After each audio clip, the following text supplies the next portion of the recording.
Oke, bismillahirrahmanirrahim. Assalamualaikum warahmatullahi wabarakatuh. Bagaimana kabarnya kalian semua? Sehat-sehat ya? Oke, pada kesempatan kali ini saya akan menerangkan tentang dinamika kependudukan Indonesia. Ya, materi yang saya ambil dari buku paket IPS kelas 7 yang ini. Ya. Nah, ini adalah buku acuan saya untuk menjelaskan materi dinamika kependudukan. Oke, langsung saja. Di situ dinamika kependudukan Indonesia membahas tentang apa? Jumlah penduduk, persebaran penduduk, komposisi penduduk, pertumbuhan dan kualitas penduduk. Dan yang terakhir adalah membahas keragaman etnik dan budaya. Nah, ini materi yang akan kita pelajari ya. Disimak baik-baik. Kalau kalian belum paham silakan videonya diputar berulang-ulang. Next. Dinamika kependudukan Indonesia. Apa sih? Ada yang tahu? Oke ya. Jadi dinamika kependudukan Indonesia itu memiliki pengertian perubahan jumlah penduduk pada suatu wilayah yang disebabkan oleh 3 faktor, yaitu kelahiran atau disebut dengan natalitas, kematian atau disebut dengan mortalitas, dan perpindahan atau disebut dengan migrasi. Berikutnya jumlah penduduk. Apa ya jumlah penduduk itu ya? Yaitu banyaknya orang yang menempati suatu wilayah dalam kurun waktu tertentu. Ini adalah yang dinamakan dengan jumlah penduduk. Nah, di slide berikutnya kalian bisa menyimak itu. Yang pertama ada negara apa itu? Ya, itu adalah Tiongkok ya. Dulu namanya Cina, sekarang Tiongkok. Memiliki jumlah penduduk 1,372 miliar ya. Jadi hampir 1,4 miliar jiwa. Terus di urutan berikutnya, terendah berikutnya yaitu adalah Amerika Serikat. Nomor 2 itu benderanya Amerika Serikat sekitar 1 miliar 314 juta jiwa. Dan di urutan yang ketiga ada itu benderanya India. Di India itu ada 321 juta jiwa penduduk. Dan yang terakhir keempat 256 juta jiwa ini dimiliki oleh negara Indonesia. Ini data yang diambil dari kurun waktu 2015 ya. Jadi nanti kalian bisa cek atau update untuk hari ini tanggal berapa, tahun berapa, silakan update, cari di Google jumlah penduduk di dunia tersebut. Jadi Indonesia itu masuk urutan keempat penduduk yang memiliki jumlah terbanyak di dunia ya. Jadi masuk urutan keempat setelah India. Oke ya. Jadi sangat besar sekali jumlah penduduk ini. Jadi jumlah penduduk ini jika kalian mampu mengolahnya, dalam artian kalian sebagai seorang pemimpin negara yaitu presiden, kalian dengan adanya jumlah penduduk yang banyak ini sangat membantu percepatan pembangunan negara kalian. Tapi jika kalian nanti selaku presiden memiliki jumlah penduduk yang tidak memiliki sumber daya manusia yang bagus, maka ini akan jadi ancaman. Jadi jumlah penduduk yang besar ini ibaratkan pisau bermata dua ya. Jadi bisa melukai kita sendiri dan juga kita bisa memanfaatkan untuk kepentingan negara kita ya. Jadi penduduk yang memiliki sumber daya manusia yang sangat luar biasa, kualitas yang bagus, itu nanti akan bermanfaat bagi negara kita. Paham ya? Next. Berikutnya adalah persebaran penduduk. Apa itu persebaran penduduk? Yaitu bentuk penyebaran penduduk di suatu wilayah apakah tersebar merata atau tidak. Dan perlu kalian ketahui di negara kita Indonesia ini banyak sekali penduduk di suatu wilayah itu kepadatannya berbeda-beda ya, dari satu wilayah ke jalan. Coba kita tengok ke Jawa Timur saja. Di Jawa Timur saja ini antara kota Surabaya dengan kota Sidoarjo pun juga berbeda. Begitu juga di Kalimantan, Sulawesi, Papua dan sebagainya. Jadi ini adalah penyebaran penduduk. Ini akan kita pelajari. Ya, paham ya? Next. Poin penting dari persebaran penduduk ini adalah yang pertama, daerah underpopulation, jarang penduduk.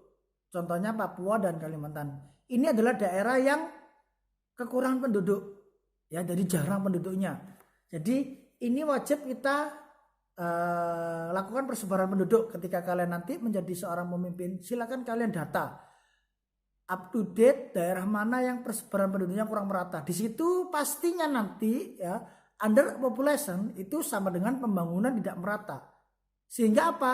Daerah yang jarang penduduknya berarti di situ menandakan tempat itu tidak memiliki akses pembangunan yang memadai, sehingga masyarakat gak mau bertempat tinggal di situ. Mall gak ada, pasar pun jarang, ya kan? Nah ini berarti apa? Pembangunannya kurang sekali.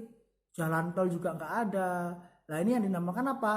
Yang dinamakan dengan underpopulation yang akan berdampak pada pembangunan tidak merata. Solusinya bagaimana terhadap kekurangan penduduk ini? Solusinya adalah dengan program transmigrasi. Di buku paket itu kalian bisa melihat program transmigrasi, yaitu apa? Perpindahan penduduk dari tempat yang penduduknya jarang berpindah atau dipindahkan ke tempat yang berpenduduknya, saya ulangi lagi, dari transmigrasi ini perpindahan penduduk dari penduduk padat dipindahkan ke wilayah penduduknya yang jarang, sehingga terjadi keseimbangan penduduk. Kenapa kalau seperti itu harus dilakukan? Karena untuk apa? Untuk meningkatkan pembangunan yang ada di negara yang penduduknya jarang. Paham ya? Oke. Berikutnya komposisi penduduk. Apa itu komposisi penduduk? Nah, di situ dijelaskan bahwasanya komposisi penduduk itu namanya komposisi. Komposisi, kalau kalian melihat yang namanya ini jajanan ya, jajanan ini misalkan keripik tela. Keripik tela ini komposisinya apa? Berarti kesimpulannya komposisi itu apa? Nah, komposisi itu pengertiannya apa? Yaitu susunan yang menyusun suatu benda atau suatu zat. Ini namanya komposisi. Apa saja ketela? Biasanya ada tela, mungkin kalau ada minyak gorengnya, terus kemudian ada rasa asinnya, ada garam. Kalau manis berarti ada gulanya. Inilah yang dinamakan dengan komposisi. Tetapi di dalam komposisi penduduk ini memiliki pengertian bahwasanya komposisi penduduk memiliki pengertian kelompok penduduk berdasarkan pengelompokan penduduk berdasarkan usia atau umur, jenis kelamin, pekerjaan, agama, bahasa, pendidikan, tempat tinggal, mata pencaharian, dan lain-lain. Namun di dalam materi ini saya akan membeberkan hanya cuma dua, yaitu komposisi penduduk berdasarkan usia dan jenis kelamin, sesuai dengan yang ada di buku ya. Nah, poin penting komposisi penduduk berdasarkan usia. Yang pertama, usia tunggal. Usia tunggal itu usia yang dihitung dari usia 1 tahun, 2 tahun, 3 tahun, 4 tahun, 5 tahun, 6 tahun, dan seterusnya. Nah ini dinamakan usia tunggal ya, angkanya cuma tunggal, yaitu 1, 2, 3, 4, dan sebagainya. Namanya tunggal. Usia interval itu dibagi menjadi usia 0 sampai 5 tahun itu adalah balita. Sedangkan usia 6 sampai 12 tahun itu adalah SD. Usia 13 sampai 15 tahun itu SMP. Usia 16 sampai 18 tahun itu SMA. Usia 19 sampai 25 tahun itu perguruan tinggi. Usia 25 sampai 60 tahun itu adalah usia dewasa. Itu usia interval. Interval itu ada batasannya. Namanya interval ya, paham ya? Kemudian usia produktif dan usia non produktif. Usia produktif itu usia antara 15 sampai 64 tahun. Sedangkan usia non produktif itu berkisar antara 0 sampai 14 tahun, itu belum produktif. Dan di atas 65 tahun sudah tidak produktif lagi. Paham ya? Jadi usianya tidak produktif lagi. Di situ ada dependensi rasio.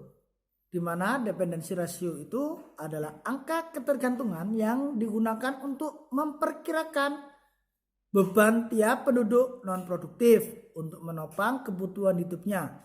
Semakin besar angka ketergantungan, maka semakin besar beban penduduk dalam menopang kehidupan. Nah, di situ ada rumusnya dependensi rasio, di mana jumlah penduduk usia non-produktif dibagi jumlah penduduk usia produktif dikali 100. Ini yang dinamakan dengan dependensi rasio. Gunanya untuk apa dependensi rasio ini? Untuk mengetahui berapa sih usia produktif yang ada di negara tersebut dibandingkan dengan usia yang tidak produktif. Ketika kita sudah tahu perbandingan ini, nanti akan dijadikan acuan pembangunan di negara tersebut.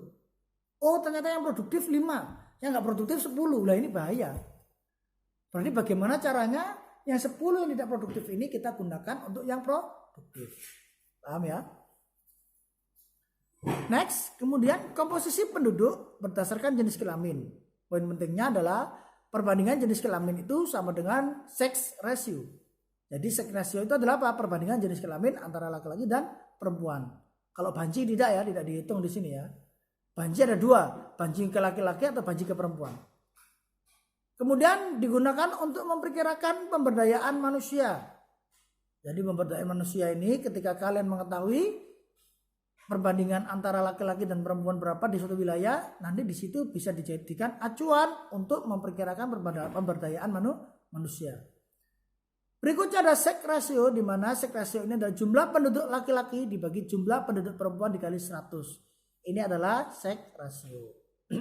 Paham ya fungsinya sex ratio ini? Slide berikutnya pertumbuhan dan kualitas penduduk. Pertumbuhan penduduk atau kualitas penduduk ini memiliki pengertian kalau pertumbuhan penduduk ya, keseimbangan dinamis antara kekuatan yang mengurangi jumlah penduduk dengan kekuatan yang menambah jumlah penduduk. Dan kalau kualitas penduduk adalah kemampuan sumber daya manusia dalam bertahan hidup. Ini adalah yang dinamakan dengan pertumbuhan penduduk dan kualitas penduduk. Poin penting daripada pertumbuhan penduduk, yang pertama, kelahiran itu nama lainnya adalah natalitas.